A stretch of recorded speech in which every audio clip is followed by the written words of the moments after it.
حضرت حمزہ رضی اللہ عنہ کی شہادت۔ قریش نے جب دیکھا کہ اللہ کے رسول صلی اللہ علیہ وسلم لوگوں کو اسلام کی طرف بلانے سے نہیں رک رہے ہیں، تو پھر انہوں نے غریب مسلمانوں پر اپنا غصہ اتارنا شروع کر دیا۔ جب ٹھیک دوپہر ہو جاتی تو یہ کافر غریب مسلمانوں کو پکڑتے اور تیز دھوپ میں ریتیلی زمین پر ان کو لٹا دیتے اور ان کے سینے پر کوئی بھاری پتھر رکھ دیتے تاکہ وہ کروٹ نہ بدل سکیں۔ ان کے جسموں پر گرم گرم بالو ڈال دیتے، لوہے کی سریا آگ میں گرم کر کے ان کے جسموں پر چپکا دیتے اور کبھی ان کو پانی میں ڈبو کر بہت دیر تک ان کی سانس روک دیتے۔ مسلمان ان ساری تکلیفوں کو برداشت کرتے لیکن اللہ کے رسول کو نہ چھوڑتے۔ کافر لوگ اللہ کے رسول صلی اللہ علیہ وسلم کو بہت زیادہ پریشان کرتے تھے۔ ایک صاحب روایت کرتے ہیں کہ میں نے دیکھا کہ اللہ کے رسول صلی اللہ علیہ وسلم کعبے میں لوگوں کو اسلام کی طرف دعوت دے رہے ہیں، اور کوئی ان کے اوپر مٹی پھینک رہا ہے، کوئی ان پر تھوک رہا ہے، اور کوئی ان کے اوپر کوڑا پھینک رہا ہے، کوئی انہیں پیچھے سے دھکا دے رہا ہے۔ اور اللہ کے رسول کی یہ حالت دیکھ کر سارے کافر زور زور سے ہنس رہے تھے۔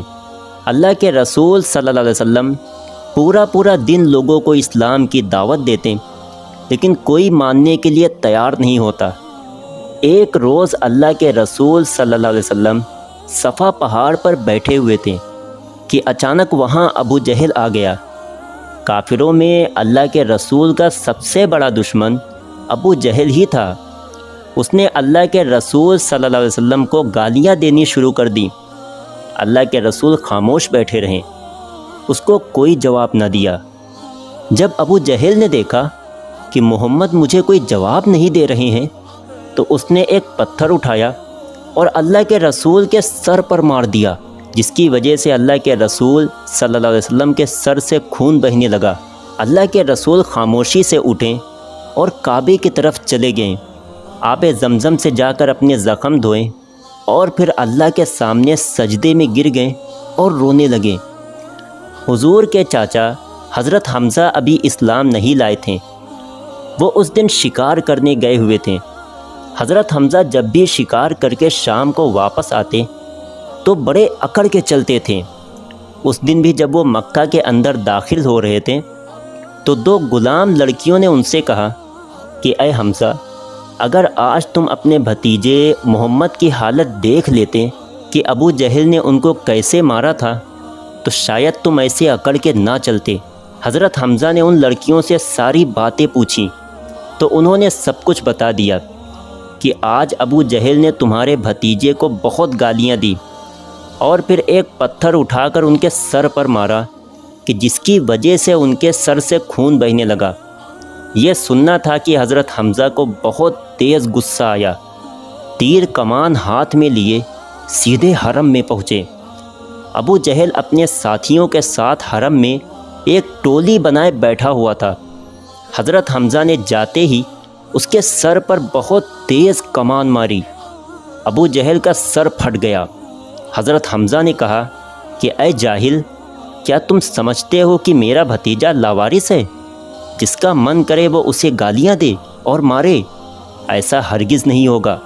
اگر دوبارہ تو نے میرے بھتیجے کی طرف نظر بھی اٹھائی تو تیرا بہت برا حال ہوگا۔ اس کے بعد حضرت حمزہ اپنے بھتیجے حضور صلی اللہ علیہ وسلم کو تلاش کرنے لگے۔ حضور صلی اللہ علیہ وسلم اس وقت کعبے کے پاس سجدے میں پڑے ہوئے تھے اور بہت رو رہے تھے۔ حضرت حمزہ ان کے پاس پہنچے اور کہا اے میرے بھتیجے، لیکن اللہ کے رسول صلی اللہ علیہ وسلم نے سر نہ اٹھایا۔ حضرت حمزہ نے دوبارہ کہا اے میرے بھتیجے، اللہ کے رسول نے پھر بھی سر نہ اٹھایا۔ حضرت حمزہ نے تیسری بار کہا اے میرے بھتیجے، اللہ کے رسول نے سر اٹھایا، آنکھوں میں آنسو بھرے ہوئے تھے۔ حضرت حمزہ نے سر پر ہاتھ رکھتے ہوئے کہا کہ اے میرے بھتیجے، پریشان نہ ہو، میں نے تمہارے دشمن ابو جہل سے بدلہ لے لیا ہے کہ جیسے اس نے تمہیں مارا تھا میں نے بھی اس کا سر پھاڑ دیا ہے، اب تو خوش ہو جا۔ حضور صلی اللہ علیہ وسلم نے بڑی بے نیازی سے فرمایا کہ اے میرے پیارے چچا، مجھے اس بات سے کوئی خوشی نہیں ہوئی۔ حضرت حمزہ رضی اللہ عنہ نے پوچھا کہ بھتیجے، پھر تجھے کس بات سے خوشی ہوگی؟ اس پر حضور صلی اللہ علیہ وسلم نے فرمایا کہ چچا جان، اگر آپ اسلام قبول کر لو تو مجھے سب سے زیادہ خوشی ہوگی۔ حضرت حمزہ نے کہا، بھتیجے پھر دیر نہ کر، مجھے ابھی کلمہ پڑھا دو، میں آج ہی مسلمان ہوتا ہوں۔ یہ سن کر حضور کا چہرہ خوشی سے جگمگا اٹھا۔ حضرت حمزہ کے اسلام لانے سے مسلمانوں کو بہت طاقت ملی۔ اب کوئی بھی حضور صلی اللہ علیہ وسلم کو پریشان نہیں کر پاتا تھا۔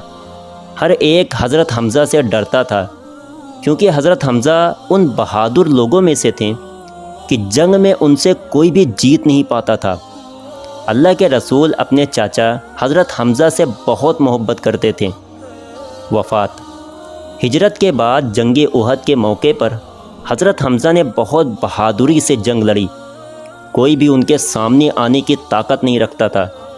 وہ اپنے گھوڑے پر سوار تھے، ان کے دونوں ہاتھوں میں تلواریں تھیں۔ انہوں نے اپنا گھوڑا کافروں کے لشکر میں گھسا دیا اور تلواروں سے کافروں کو گاجر مولی کی طرح کاٹ رہے تھے۔ لیکن اسی وقت ایک غلام جس کا نام وحشی تھا، اس نے ایک تیر میں زہر لگا کر دور ہی سے حضرت حمزہ پر وار کر دیا۔ تیر جا کر سیدھے حضرت حمزہ کے پیٹ میں لگا اور زہر کے اثر کی وجہ سے حضرت حمزہ اسی جگہ گر پڑے۔ انہیں خون کی الٹی ہونے لگی اور دیکھتے ہی دیکھتے ان کی شہادت ہو گئی۔ اس جنگ میں مسلمانوں کو ہار کا سامنا کرنا پڑا تھا، اس لیے ہندہ نام کی ایک کافر عورت کو اپنی دشمنی نکالنے کا موقع مل گیا اور اس نے حضرت حمزہ کی لاش کو تلوار سے کاٹ ڈالا اور ان کا کلیجہ نکال کر چبانے لگی۔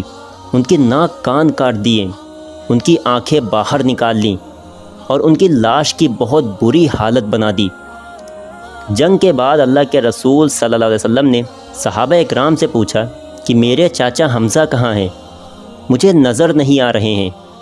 ایک صحابی نے کہا کہ اے اللہ کے رسول، آپ خود ہی چل کر دیکھ لیجئے، اللہ نے ان کو شہادت عطا فرما دی ہے۔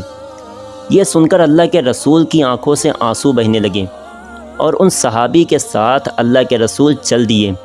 ایک پیڑ کے پاس جا کر ان صحابی نے ایک لاش کی طرف اشارہ کرتے ہوئے کہا کہ اے اللہ کے رسول، یہ آپ کے چچا حمزہ کی لاش ہے۔ لاش کی اتنی بری حالت دیکھ کر اللہ کے رسول اتنا زیادہ رونے لگے کہ آپ کی ہچکیاں بندھ گئیں۔ صحابی کہتے ہیں کہ اللہ کے رسول صلی اللہ علیہ وسلم اس دن سے زیادہ کبھی نہیں روئے تھے۔ اور جب حضور صلی اللہ علیہ وسلم نے شہدائے احد کی نماز جنازہ پڑھائی تو ہر شہید کی نماز جنازہ کے ساتھ حضرت حمزہ کی نماز بھی پڑھائی۔ اس لحاظ سے حضرت حمزہ کو یہ اعزاز حاصل ہے کہ 70 مرتبہ آپ کی جنازے کی نماز ادا کی گئی۔ اس واقعے کے 7 سال کے بعد وہی غلام جس نے حضرت حمزہ کو قتل کیا تھا، اللہ کے رسول کے پاس آ کر مسلمان ہو گیا۔ ان کا نام وحشی تھا۔ اللہ کے رسول نے وحشی سے پوچھا کہ تو نے میرے شیر جیسے بہادر چچا کو قتل کیسے کیا؟ وحشی نے جواب دیا کہ اے اللہ کے رسول، حضرت حمزہ جیسے بہادر آدمی کے سامنے تو کسی کو آنے کی طاقت نہیں تھی۔ ان کی تلوار بجلی کی رفتار سے چلتی تھی، جو بھی ان کے سامنے آتا تھا اس کا مرنا لازمی تھا۔ اس لیے میں نے ایک پتھر کے پیچھے چھپ کر دور ہی سے ایک تیر پر زہر لگا کر ان پر وار کر دیا اور ان کی شہادت ہو گئی۔ اے اللہ کے رسول، یہ سب کچھ میں نے اپنے مالک مطعم کے کہنے پر کیا تھا کہ انہوں نے مجھ سے کہا تھا کہ اگر تو حضرت حمزہ کو قتل کر دے گا تو میں تجھے آزاد کر دوں گا۔